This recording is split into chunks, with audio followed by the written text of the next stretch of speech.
This is Tom Doody, middle-aged American living in New Jersey near the Lincoln Tunnel. If you were to visit my website, you would type Howdy Doody into Google. You'll find the correct spelling of the famous puppet. You then combine Tom Doody in a Google search for my site. The title of this Google Hangout on air is Texas History Professor. Now, I have a recent one called Texas Pool Party Cop. It's me editorializing on a public event. This is different. This is a interaction between me and a professor in Texas whose book I've begun reading. She's been kind enough to reply to me on multiple occasions. I suggested she join me on a Google Hangouts, and she has politely declined. I'm going to read my invitation to her to join me, and I'm going to comment on some of the words she used to decline my invitation. First, my editorial on all the people who have declined, which is about 6, and I do have 2 accepts. One accept joined me on 1 or 2 and then became a decline. So my rate of success here is not high, and really shows, I mean, over optimism if I think it's going to get high. But I emerge from each of these invitations that are declined with some sense of indemnity. So I keep asking. They're not random invitations. They are one that I'm somehow inspired or motivated to complete, motivated to participate in myself. So the professor, the kind professor in Texas, has given some words to why she has declined. And I read her words and I put them together with all the other people who have declined. And what I get from these declines is it's not what people say. And it certainly is not what the professors say. What I sense when I ask people to join me on a Google Hangout, it's as if I'm asking them to be in my band or to dance ballet on a stage with me or to do something of a unified performance. And that could be a cast member of a high school play. I'm not suggesting it's something big, but I am suggesting it's a garage band with any audience, even if it's just neighborhood kids and it's a high school band. My point is that people react to my invitation, I sense, as though I'm asking them to perform with me. The public element of this is no doubt twisted because it's the internet, but there's no doubt a public element to this. My audience is tiny. High school, small high school, student council reps who speak at a meeting would have a bigger audience than I have. But nonetheless, there is a definite audience. There's a definite public element to my invitation. And it is, I think, central to why people decline. The Beatles, before they came to the U.S., when they came to the U.S., and when they broke and became global stars, and then after John died and Paul was given the news of John's death, he had already known, but it was his first public comments on the subject of John Lennon's death. So what happens is they come, they break. One of their original drummer, decided not to go to the U.S. Perhaps some of the same reasons that people decline doing a Google Hangout with me. So when they come, we think of them as a group. They are received as a group. We think they like each other. It has become clear with history that John and Paul never liked one another.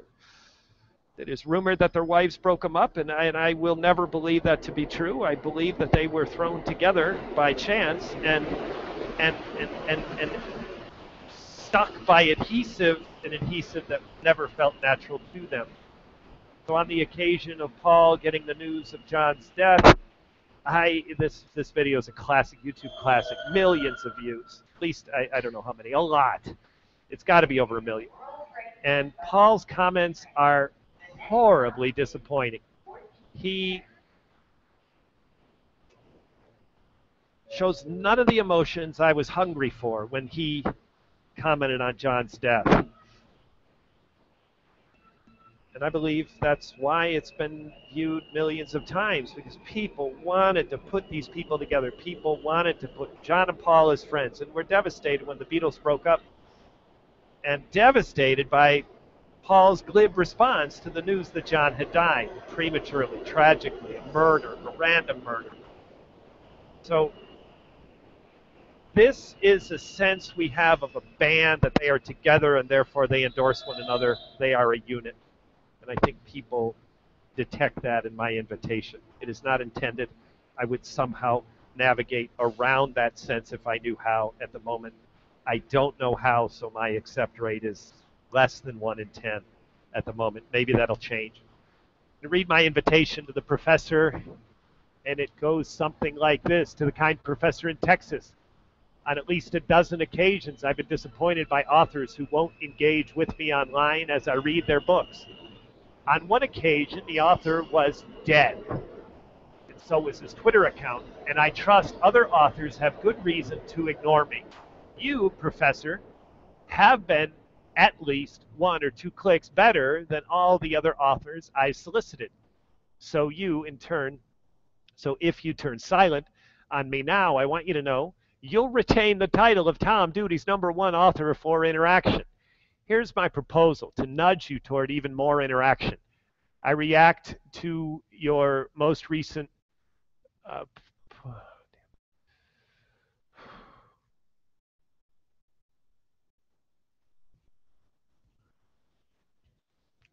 racial violence, history, and debate over the Confederate flag with joy. Wow. The author and academic professional writes about what interests me now while interpreting history for the benefit and understanding of news. Awesome. Some of what you write requires prerequisites I don't have.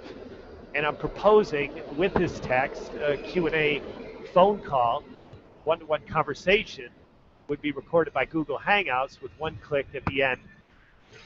We'll post on a YouTube channel. I, por supuesto, would give you permission to download and use it for your purposes. I would ask you questions a graduate student wouldn't ask, not likely. They wouldn't ask out of fear or necessity. In other words, they sense the question is not needed because they know the answer, or they fear that it'll be interpreted that they're stupid because they don't know the answer, because they have to ask the question. I am not. I don't have that restraint. I don't have those concerns. What is a unionist is a question I would ask that I think a graduate student would not ask. Here are some other points. I'm not going to read those for this audio, but they're in my blog post. We're strangers, and I go on to some other things. I'm reading the book Long Shadows of the Civil War, and I'll keep reading independent of your reply. And now the kind professor has replied, and I will continue to read that book. Not with any more added interest or any less, but the body of work, the book, and my interest at this moment are a really nice match. So my continued reading of the professor's book stands alone. So the professor writes on a number of levels. One, she appreciates my interest in her work. Later, she says she fears she's sarcastic. I think there's no question she felt compelled to reply, and I see those. I appreciate interest in my work as sincere and not sarcastic. So I'm not sure if that's what she meant by a fear of sarcasm, but in no way did any of her words seem sarcastic. Now, in the event she says she used sarcastic, but she meant insulting, I do think some people might be insulted by a person writes proposal, a sincere invitation to someone to engage with them, and they're declined. And people, when they decline, think that decline might be an insult. That is understandable. It is it certainly happens with me. It has not happened with me on this occasion. It's understandable. All my text goes in my blog, and somehow in my emotional makeup, I remain whole. even though I've gone out on a limb, I've kind of made an emotional appeal to someone that is declined. I have experimented through my years that have helped me reach my middle age, and so in no way was I insulted. Again, the professor said sarcastic. I can only think she meant insulted. I in no way felt insulted. She also mentions that she's not going to post my comment. I, I put text into a comment on a blog, not because I'm rolling the dice saying, please post it, please post it, please post it. In no way at all am I disappointed that my text will not appear on the professor's blog. My putting the text there rather than a one-to-one message is it just gives her the option, or whoever I'm writing to, as opposed to a one-to-one message. A one-to-one message is kind of assumed that that text is not public and sort of reference it specifically. So I am not doing it to the professor's text. The reply to me came one-to-one, so I'm honoring that it's not public text. My text, on the other hand, is public. She has declined putting it as a public post, public comment, because it's too personal. And her, her politeness is like over the top on this. She owes me no explanation about why she's not going to put my text on her blog. It's her blog. She doesn't want it there. In no way am I disappointed with that. She also estimates that what I would do is a full-length lecture. I don't see it that way, this is the most insincere words I think the professor has. I think this is an excuse to say I don't want to do it. The real answer is in the John and Paul Beatles analogy that, she doesn't want to get too personal and appear that she endorses me. That's what I think the real reason for the no is, and it amounts to a full lecture. It doesn't. It amounts to me listening to her lecture and having coming to the foot of the stage and doing just some small Q&A afterwards. I would keep the conversation in proportion to her post. She posts about the Confederate flag. It's a relevant, newsworthy item, and she is deep in history, especially with the South, especially with the Civil War, when in theory the Confederate flag quit being a legitimate flag for anything. So her opinions are relevant, and my idea was to give her an opportunity to engage in proportion to her post, not generate a full-length lecture. But nonetheless, I think the real reason is what my words were at the beginning. If these are her real reason for declining, maybe there's room. Maybe this will amount to something. Again, the last words is sarcastic, and I've already commented on that. Now, dear kind professor, the reason I've come here to 23rd Street is because I'm in the city anyways, and this is a good spot for me. I've had some technical audio problems, and I wanted to come to this station because it's a local station. The trains that go by without stopping go by at high speed, and they are very loud. So I'll be able to listen to this recording afterwards and kind of check my audio to see if my new computer, my new external sound card, my new audio adapter, and my relatively new earbuds make the sound what it was a couple of months ago instead of what it was with a series of broken pieces. I also came here just to show that I'll do this again. I am in the public. This is not a stage. This is not a green screen. This is the environment. I'm wearing a name tag. Anyone can pass and pick up my name tag, go to my blog, and comment. My comments, unlike the professors, don't need to be approved. They just post. Now, on occasion, I go through and delete them.